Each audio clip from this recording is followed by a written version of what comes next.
ito yung isa sa mga very hot, no? Kasi maraming nabibiktima nito. Ano ba yan? Para malaman na rin ng mga tagapakinig natin, Edison. Ito yung tinatawag nating task scam. Hala? Pag-usapan natin to kasi just few days ago, no? Isa na naman sa aking mga kaibigan ay nabiktima. Naku! Kaya, Yan na kaya nga ba? gusto ko siyang pag-usapan ngayon para mabigyan ng babala ang ating mga tagapakinig. Ayan. Itong task scam na to, no? Ito ay nagsisimula, no, sa mga nag-aalok ng trabaho sa WhatsApp, sa Telegram, at kung saan-saan pa sa social media. Oo. At ang ipapagawa sa inyo, iba-iba rin.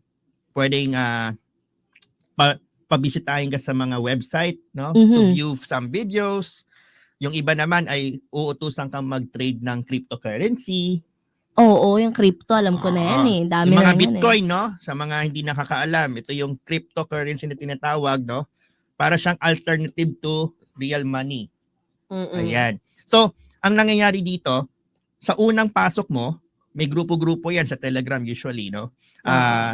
Ikaw ay bibigyan ng task. Tapos, pag nakumpleto mo yung task mo, bibigyan ka ng bayad, sweldo mo. Kuno, may sweldo ba Darating talaga? naman talaga yung sweldo mo. Okay, sige. Via GCash, no? Usually. Pero syempre, ikaw mahihikayat ka ngayon kasi, ay, totoo pala to, natanggap ko yung pera ko eh. Diba? Work from home. Work from home pa, diba? Gustong-gusto natin yan. Lalo na mga Gen Z. Like, mga ayaw lumabas, takot maarawan, ano. Ayan. So, pag natanggap mo na yung pera, syempre, ikaw ay magpapatuloy sa pag-work, no? Paggawa ng kanilang mga tasks. Then, the cycle continues until the time na sisingilin ka nila ng pera, totoong pera, no? Ulit, para mai-withdraw mo daw yung kinita mo. So yung unang ibibigay sa yung pera, Edison, hindi mo mawi-withdraw. Mawi-withdraw mo. Ay, mga magkano naman kaya yung mawi-withdraw? Mga 50 pesos lang yan, mawi-withdraw mo pa. Usually, minsan 2,000, 5,000. Pero ang mangyayari dito, kapag lumalaki na yung iyong mga kikitain dapat, no? Bigla ka nilang sasabihan, at kailangan mo magbayad. At ikaw pa magbabayad? Yes, para ma-withdraw mo yung kinita mo. Doon nagsisimula yun hanggang sa bigla ka nilang iban. Nako, doon sa sinabi mo noong una, no, may mga link.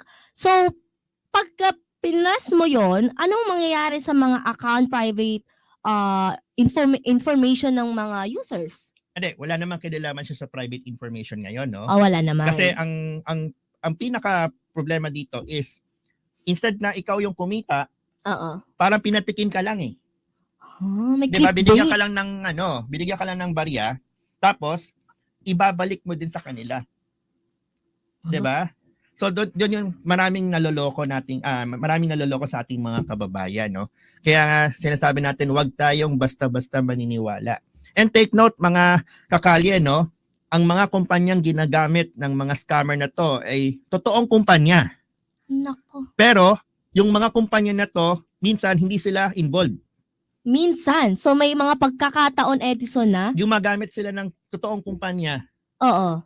Pero hindi naman sila talaga yung gumagawa nun. Kumbaga, ginagamit nila yung identity. Pwede ba tayo magbanggit ng ano? Hindi natin hindi pwede tayo banggitin. pwede. Bawal daw. Pero may idea na siguro ang mga kakalya natin dyan. Yes. Kaya pag tayo, binackground check natin yung company, no, na nag-o-offer ng trabaho, malalaman natin, totoo talaga yung kumpanya. So, syempre, ang ating response ay totoo naman pala yung kumpanya eh. So, legit to. Totoo to. Ano yun na natin? Diba? Yun yung nangyayari. Kaya, sa mga kakalye, mag-ano po tayo, no? Maging maingat. Huwag magpaloko. Mabusisi dapat. Actually, nung sinabi mo yung balita, nagulat din ako, no? Kasi kamakailan lang din sa Viber ko dahil kaano ko lang ng Viber may mga nagte-text. Paano na nalaman yung number mo, no? Nagte-text sa mga I'm HR department for ganito. Then babasahin mo, totoo naman, parang ang galing ng construct ng sentence. Talagang mapapaniwala ka. Sunod-sunod, mayroon pang from TikTok. May mga ganyan, HR daw sila, tutulungan mo silang i-promote ganyan. Tapos, yung ba ibang sinasabi mong scam na iingatan para alam din ng mga viewers? Yes, actually, part yun, no? Yan yung way nila para makapag-recruit. Diba? Kasi, sa totoo lang, marami tayong mga kababayan na gusto talaga maghanap ng sideline.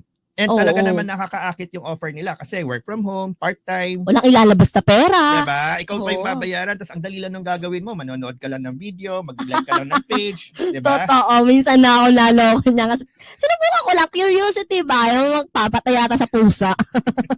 Ayan, so marami talagang mga scammers no naglipa na ngayon. Pero ang pinaka-question kasi diyan no, laging tanong ng ating mga kababayan, bakit nga ba hindi nabablock? Oo, kasi 'di ba? Ano lang pasintabi lang sa mga ano. Pero yung SIM 'di ba, nire-register natin para sa safety natin. So ano 'yun? Paano nangyaring hindi na block?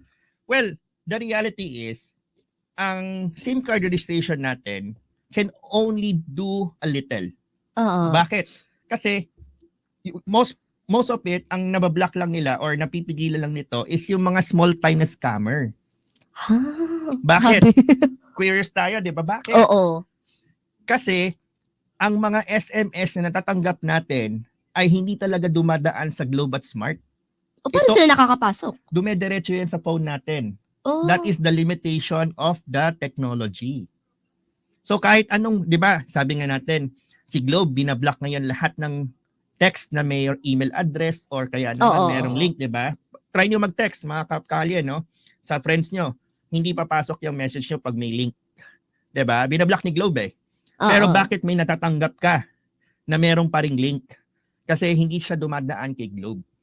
At walang magagawa ang ating mga telco para i-block yun. Ito ba yung mga nag-ooperate is mga malalaking company para sa pang-scam lang? Most probably, yes. Hindi naman malaking company. Kasi 'di ba, parang kailangan mo ng connection, kailangan mo talaga ng magagaling na Hindi mo kailangan ng connection actually. Paano nila nagagawa ito? Kasi nakakabulabog sila ng katahimikan ng mga sa madaling araw, mamamayan. text ka na lang bigla. Actually, meron kasi mga device, no, na kaya mag-send ng text message, no, sa area na hindi na kailangan dumaan sa telco. So yun yung ginagamit ng mga scammer na to para makapanloko, makapagpadala sa inyo ng spam messages, no? Kahit ayaw na natin, kahit binablock na natin. Oo, nakailang block na ako dyan eh. And ang ano pa dyan is, hindi, yung mga ginagamit nilang number ay it's either totoo o hindi or sa ibang tao. Diba? Hindi natin, kahit sabi mo naka-register yan, kung hindi naman talaga siya yung nagpadala, pero number niya yung lumalabas, diba? Anong magiging first reaction natin? Yung tao na yun ang nagpadala. Sisihin mo pa, bakit ako ganyan ito? Yes. Pero yun nga yung ating pinaka-challenge, no? And ang tatanungin mo ako, may solusyon ba? Oo, meron ba? Actually, ang pinaka-solusyon lang dyan, no, is maging mautak tayo. Walang magagawa ang teknolohiya, walang magagawa ang ating mga telco, walang magagawa ang NPC, walang magagawa ang batas.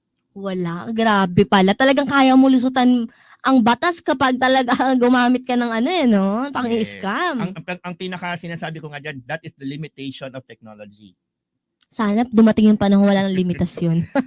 Kasi nakakatakot, Edison. Alam mo yung aking lola, parang sa Facebook to no? Akala niya si Manny Pacquiao, kay Senator Manny Pacquiao ang live. Talaga nagbibigay siya ng kanyang cellphone number kasi akala niya nanalo siya. Sabi ko, nanalo ka ba? Meron ka bang sinalihan? Wala po. Wala naman pala. Isa rin yan sa mga nakikita natin sa Facebook, no? Oo. Diba? Katulad ng sa isang game show ng sikat na kasamahan natin before. Oo.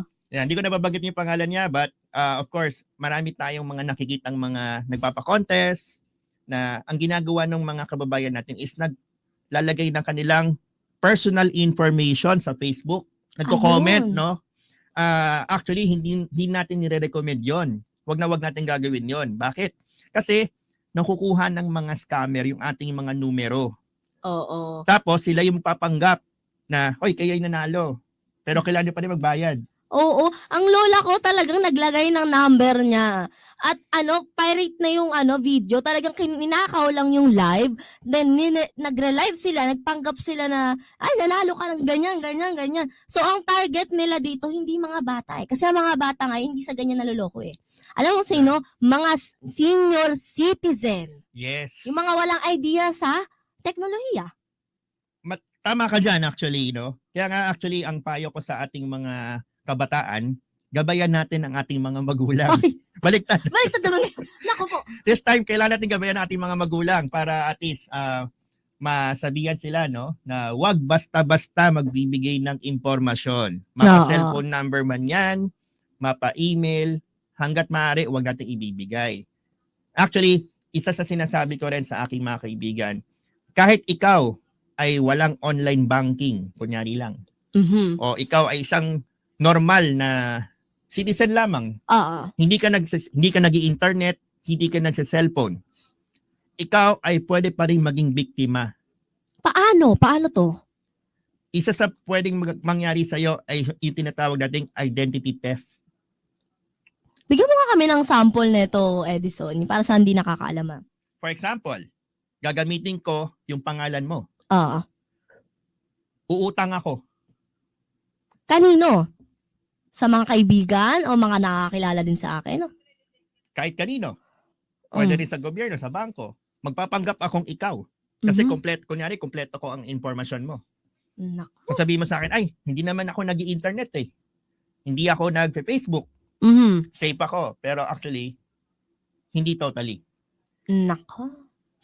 Yan. Yan yung mga misconception.